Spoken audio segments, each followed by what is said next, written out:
So yeah, thank you all for joining us here today. Today we're going to go into what ASI is and different opportunities. But as mentioned, my name is Tyler Gartner, and I am the elections officer, which basically means I am in charge of implementing our annual student government elections. But before we get started, just wanted to do a general roadmap of what we'll be covering. First, we'll go on over into what ASI is, followed by the different programs and our opportunities in regards to leadership, ending with running for student government. So let's start off with what ASI is. ASI is going to stand for Associated Students Incorporated, and it's an $11 million nonprofit auxiliary corporation here within CSU campuses. Ours is called Associated Students Incorporated, but many other CSUs title it AS, which just means Associated Students. Even then, we do a lot of representation in a variety of services, both campus life as well as the student experience, and we also do provide employment opportunities as well. So in regards to our programs and services, it's broken up into 6 key categories.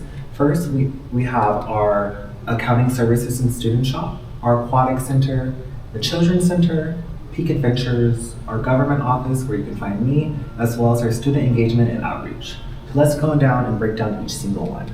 So starting off with our accounting services and student shop, this is going to be housed on the 3rd floor. Right when you go outside this door on this corner, that's literally where it's going to be held. And it's open from 8 a.m. to 5 p.m. And they do a lot of different things. For example, we offer free legal aid online, as well as faxing services. And I know many people don't necessarily fax nowadays, but we still like to provide it for our faculty and our students.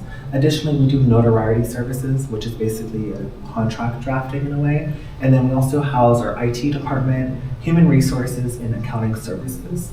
A vast majority of students, however, will go to the accounting services and student shop for their graduation year, as this is where you'll get your tassel and your other items as well. And then you can also purchase movie tickets at a discounted rate, as well as stamps and envelopes. So also we have an aquatic center, and it's not necessarily housed on our specific campus. It's a little up north, about 20 minutes away at Lake Natoma, and it's open about 7 days a week. However, depending on the weather, they do close, or the season necessarily, and they do a variety of services in regards to kayaks, as well as group building exercises, and even free rental days for both students and staff. So I highly recommend you check them out if you're ever in an area in which it's like super hot and you just want to take a dive.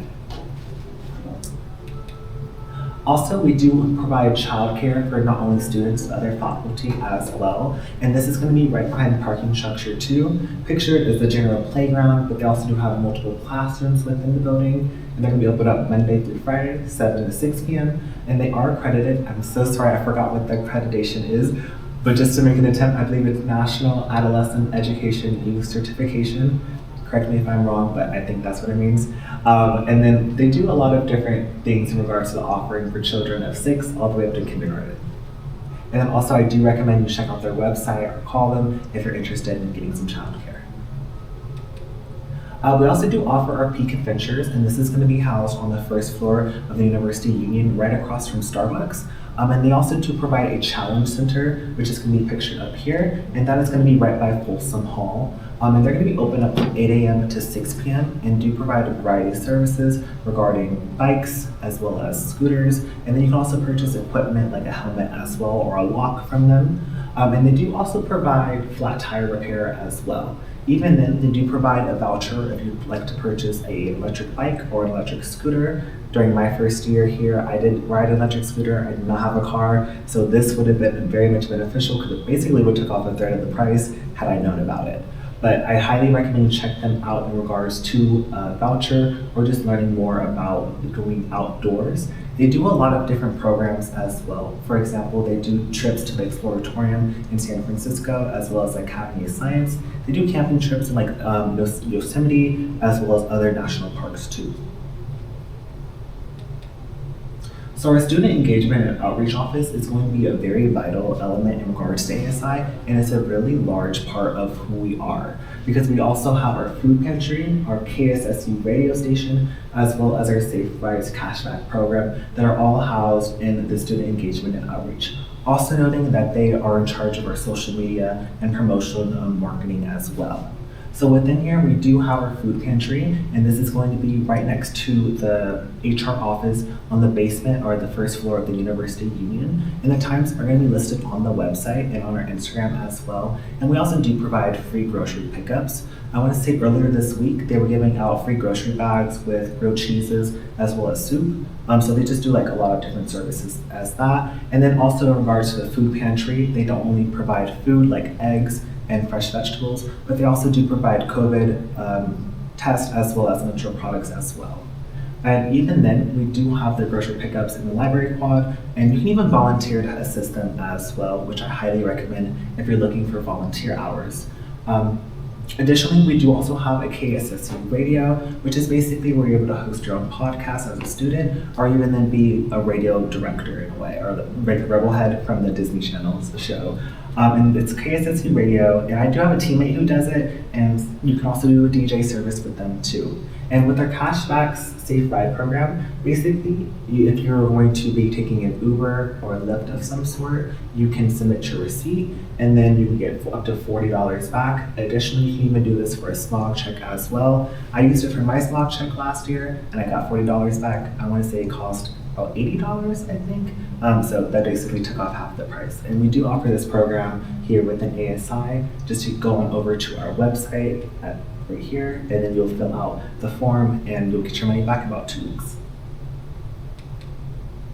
So our government office, as mentioned, is where you can find me, and it's going to just be right around this corner of the University Union on the west side where the ATMs are located and housed. And we're going to be open up from 8:30 to 5 p.m. However, I will let you know that on Wednesdays we do close early for our board of directors meeting, and I believe we close the office down at 1:30 p.m.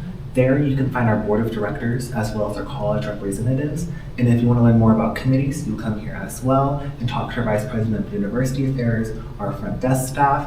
Even then, we do look at doc funding and scholarship opportunities. For example, I do know that scholarships are going to be opening up I believe this upcoming Friday, so definitely do check them out because you have an opportunity to get up to $1,000 by just writing an essay.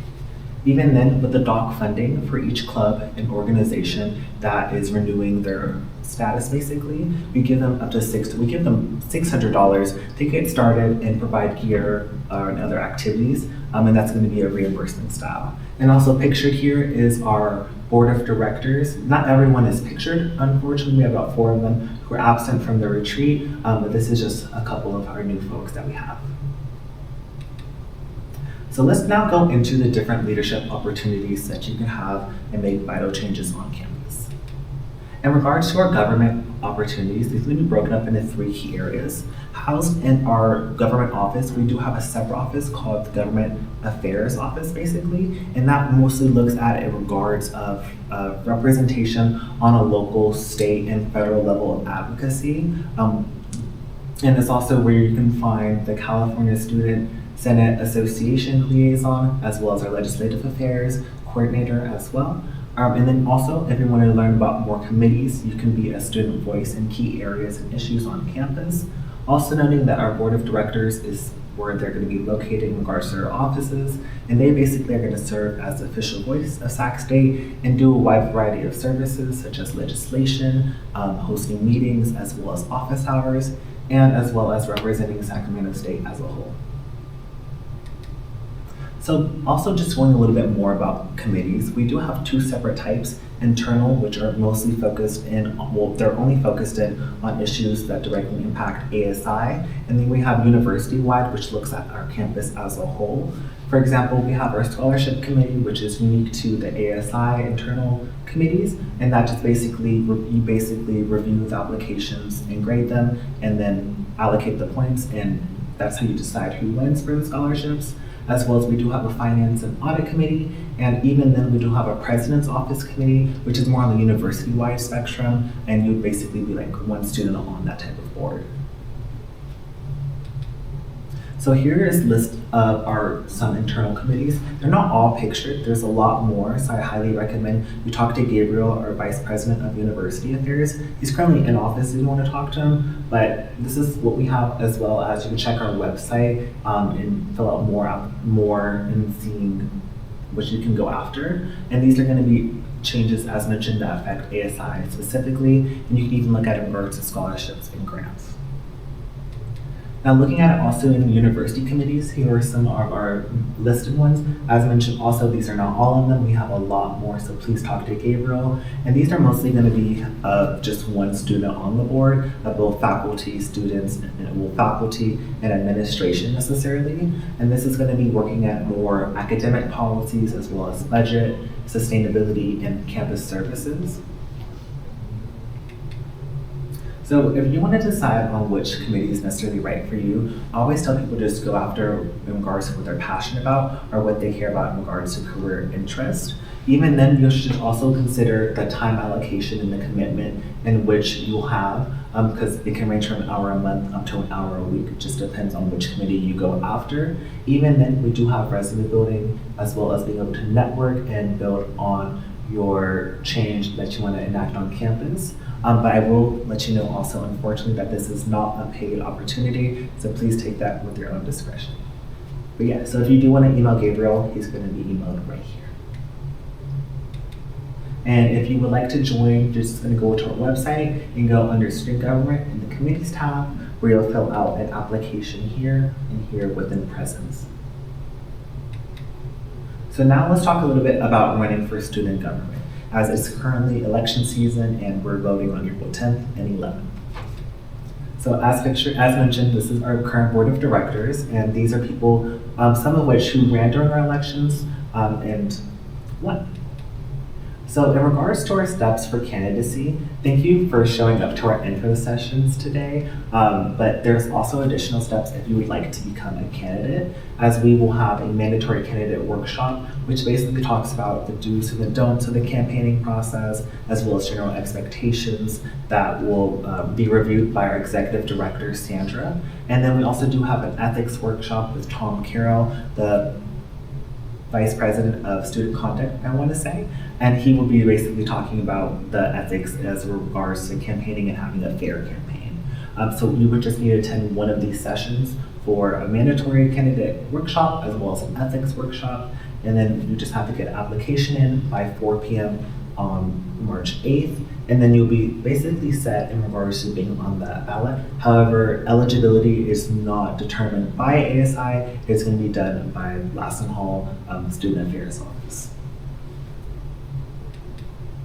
Even then though, there are going to be a lot of benefits for running for student government. For starters, students do get a $12,000 to $24,000 scholarship, which is going to be broken up into 4 payments, 2 weeks before school starts, and then 2 weeks following the census date, in which they basically have a full head count of the people that are in the classrooms, so that twice a semester basically. And then even then, you can you can turn in your student parking pass and get a staff parking permit in order to park all around campus in a way and have more luxury. Even then, you can build on your leadership skills as well as networking with vital stakeholders, and even then become a vital part of Sacramento State's history. For example, Dr. Wood was in our student government, and look at where he is now. And so in regards to what you can run for, we do have our executive officers as well as our college representative, but our executive officers are going to be broken up into these 4 or 5 key areas. The presidential ticket, which is basically the vice president and president who have one central campaign, that's why it's titled the presidential ticket, as well as our vice president of finance, which looks at our finances of ASI and a little bit of the university as well, chairing most of those committees. Our vice president of university affairs, which looks at in regards specifically to committees on campus, and then our vice president of academic affairs, which solely focuses on academic policies on our campus. And so we also do have our college directors, and these are just going to be people who are specific to that college. For example, I am a political science major, and so my college is going to be the social sciences and interdisciplinary studies. And you can run for a position, you can run as a director for this. And we also do provide it for graduate studies if you're going to be coming here for your master's or PhD. And even then, if you don't know what your major is going to be, we do have an undeclared role as well. So in regards to preparing for running, I honestly just tell you to build your candidate resume and have a general understanding and consensus of what's happening on our campus and what issues are affecting our students, especially when it comes down to basic needs. Even then, I highly recommend you get involved with their club or organization and join a committee. And even then, you can also talk to your professors and go to their office hours to get an idea of what entails of running for student government and how they got to where they are today. So, as you potentially saw during the first 2 weeks of this semester, we do Club Rush, where we have over 250 clubs that are basically out there. And technically, we do have 274 at this very moment, I want to say. And you can check all of them listed on our website. But we do have a wide variety type. We do have sports, political, different languages, and even then Greek life. In Greek life, it's very important and vital. For example, my parents went to California State East Bay, or Hayward now I believe it's called, and that's where they met. They both did Greek life and is still active in it today. And they've been married about 20 years now. And then personally, I am on the Hornet Speech and Debate team. I am team captain there, as well as also doing press releases, as well as our PR team necessarily. And then prior to that, I also was working within our College Democrats at Sacramento, and then occasionally I will pop into the Black Student Union as well. And so if you want to learn more about running for student government, I recommend you go to our website and go to elections, where we have a packet for students to review, as well as a general diagram of the roadmap to office. And you can also talk to current board members during the office hours, or send them an email just asking them more about why they decided to run, their experience, and some tips and tricks. So if you don't think that running isn't necessarily for you, I recommend you check out a committee maybe, or even then join a club or organization. You should join Speech and Debate, just a small plug, you get priority registration, and you travel a lot. We went to Missouri the first week of the semester, and we are going to Michigan in a couple weeks too. Even then, you can consider working in our employment opportunities. I know that we are currently looking for a front desk representative in the government office, as well as our governmental affairs office for a legislative affairs coordinator, I want to say. And then our aquatic center is hiring as well. And then you can volunteer, for example, within our food pantry. And even then, please vote on either April 10th or 11th. So yeah, does anyone have any questions for me? Because this is the end of today's presentation. And even then, if you don't have questions now, you're totally welcome to shoot me an email. I have my business cards right there. And then these are my personal office hours as well. Yeah, thank you all for coming. Oh, thank you.